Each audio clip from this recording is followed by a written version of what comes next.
Would you know how to survive in the wilderness with nothing but the clothes on your back, a windbreaker, and a hatchet? Well, that's exactly what 13-year-old Brian had to do after the plane he was riding on crash landed, leaving him the lone survivor in the wilderness.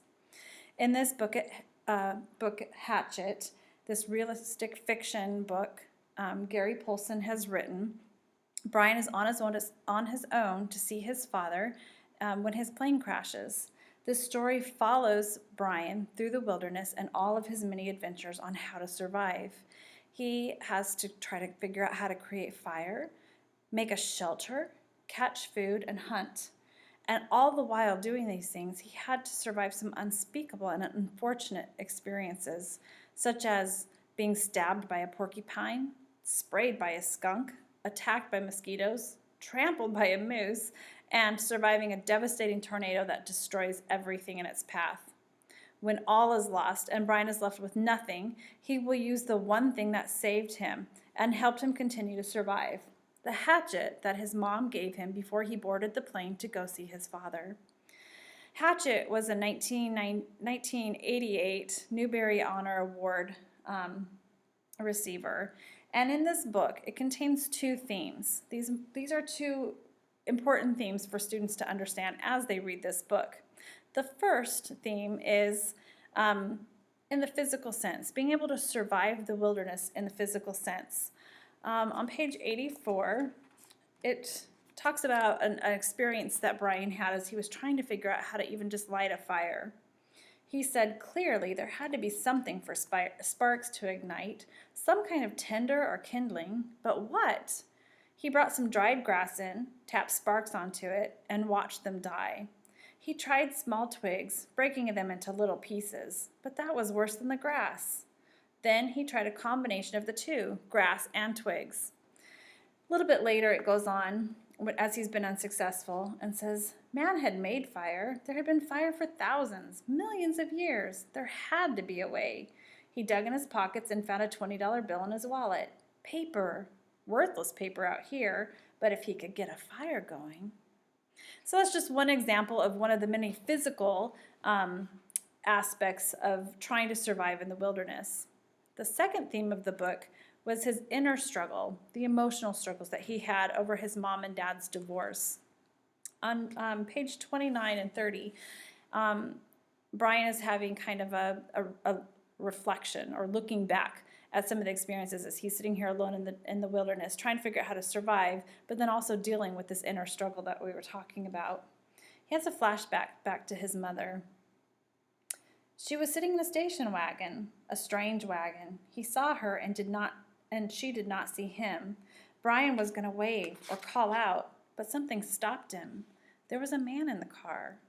Short blonde hair, the man had, wearing some kind of white pullover tennis shirt. Brian saw this and more, saw the secret, and saw more later. But the memory came in pieces, came in scenes like this. Terry smiling, Brian looking over his head to see the station wagon and his mother sitting with the man, the time and temperature clock, the front wheel of his bike, the short blonde hair of the man, the white shirt of the man, the hot, hate slices of memory that were exact, the secret. So it's just an example of one of the inner struggles that he had also as he was trying to survive in the wilderness all alone.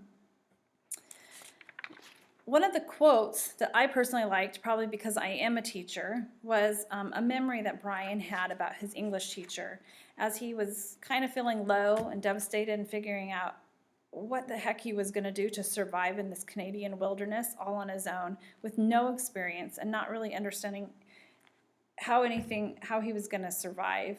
Brian kind of had a flashback about his English teacher, and this is one of the favorite quotes that I had in the book that stood out to me. Brian had once had an English teacher, a guy named Perpetch, who was always talking about being positive, thinking positive, staying on top of things.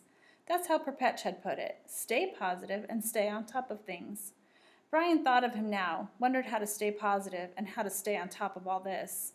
All Perpetch would say is that I have to get motivated. He was always telling kids to get motivated. I guess I liked that because it just reminds us teachers that kids don't always remember the lessons we're going to teach or the examples or the great object lessons we had, but they are going to remember the influence that we had on them, and they're going to remember those important learning moments. So that's kind of what stood out to me. An extension idea that I had thought would go really great with this book is the book talked about all the different things that Brian had to figure out and learn to survive, like how to make a bow, how to make shelter, how to create fire. So I thought it would be really neat to have the students write instructions for one of the many things that Brian learned or figured out. And they would have to make sure to include all the information about what materials to use, what materials not to use.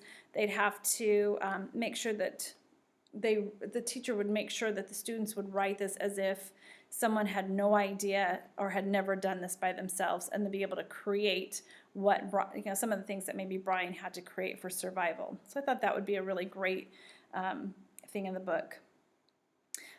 It's a great ending.